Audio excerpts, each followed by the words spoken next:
Once in a small, quiet village, nestled between rolling hills and thick, dark woods, there lived a boy named Thomas. He was an adventurous lad, known for his curiosity and his knack for getting into trouble. His parents often warned him about the dangers lurking in the woods, especially tales of a wicked uncle named Tobias, who lived in a decaying mansion that loomed on the outskirts of the village. Tobias was a distant relative, an eccentric man with a twisted sense of humor, and a penchant for strange experiments. The villagers whispered that he had once been a brilliant inventor, but a series of unfortunate events had led him to madness. He seldom ventured into the village, preferring the company of his bizarre creations and the shadows of his crumbling home.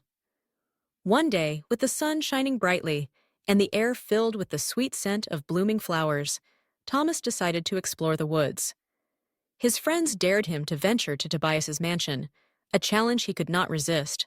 With a heart full of courage and a head full of wild stories, Thomas set off on his adventure. As he approached the mansion, the air turned cold, and an eerie silence enveloped him. The once grand structure was covered in ivy, its windows shattered like broken dreams. Thomas hesitated, but remembered his friend's taunts, pushing him forward. He stepped onto the creaking porch, and with a deep breath, he knocked on the heavy wooden door. To his surprise, it swung open with a loud groan. Inside, the mansion was dark and filled with the scent of dust and decay.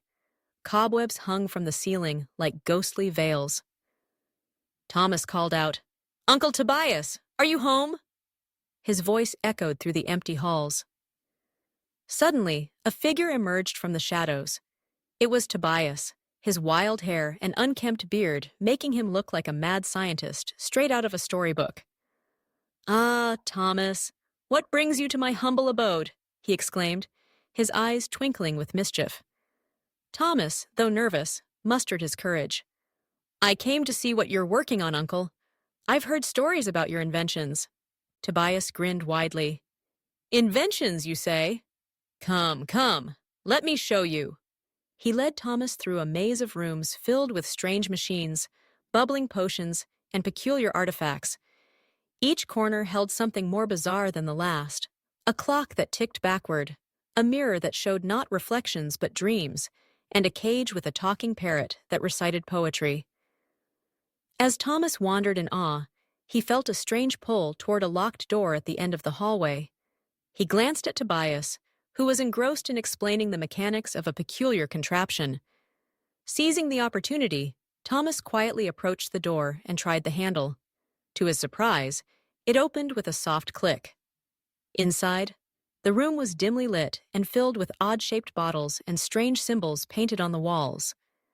In the center stood a large, bubbling cauldron, and beside it, a thick leather book lying open. Curiosity getting the better of him, Thomas leaned closer to read the words, "The Elixir of Control." Just then, Tobias appeared behind him. "Ah, you've found my greatest work, an elixir that can control the minds of others," he said with a gleam in his eye.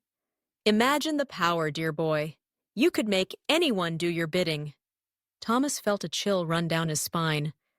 "But Uncle, that doesn't seem right. People should have the freedom to choose." Tobias laughed, a sound that echoed off the walls. "Freedom is an illusion, Thomas. With power comes responsibility, and I intend to wield it." Feeling a mix of fear and defiance, Thomas decided he needed to escape. I need to go home," he stammered. But as he turned to leave, Tobias blocked the door, a sinister smile spreading across his face. "Not so fast. You've seen too much, and I can't let you go with that knowledge. But I have a proposition for you," he said, his tone shifting to one of persuasion. "Join me, and we can rule the village together." Thomas shook his head, heart racing. "No, I won't help you control anyone." Tobias's expression darkened. "Very well then, you leave me no choice." He reached for a small vial from the shelf, holding it up triumphantly. "This is a potion of forgetfulness. You will forget everything you've seen here." In that moment, Thomas remembered the stories of the villagers, tales of a brave knight who had defeated a wicked sorcerer. He took a deep breath, summoning all his courage. "You may try, Uncle, but I will not be your pawn." With a swift movement, he dashed past Tobias and raced down the hallway. The mansion seemed to come alive, the shadows stretching as if trying to grasp him. He heard Tobias's furious shouts behind him, but he didn't look back. He burst through the front door and into the sunlight, the warmth enveloping him like a protective shield. Thomas ran through the woods, his heart pounding in his chest.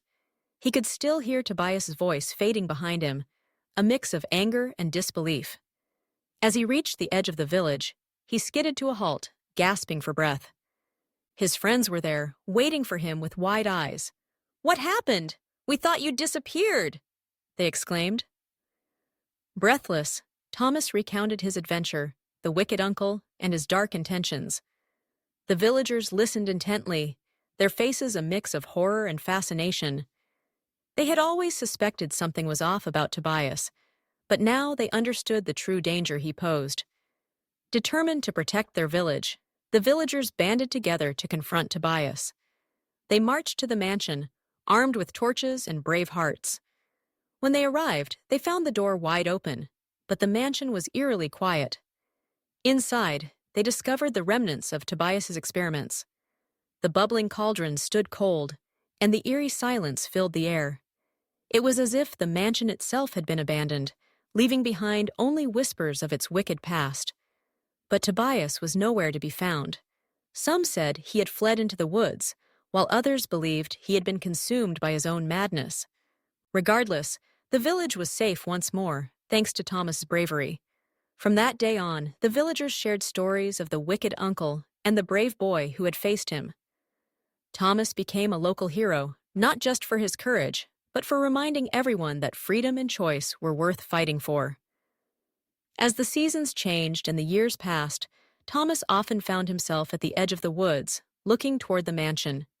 He knew the tales of Tobias would linger, but he also knew that courage could conquer even the darkest of evils. And so, in the small village surrounded by rolling hills and thick woods, the legend of the wicked uncle and the brave boy lived on, a story of adventure, bravery, and the enduring power of choice.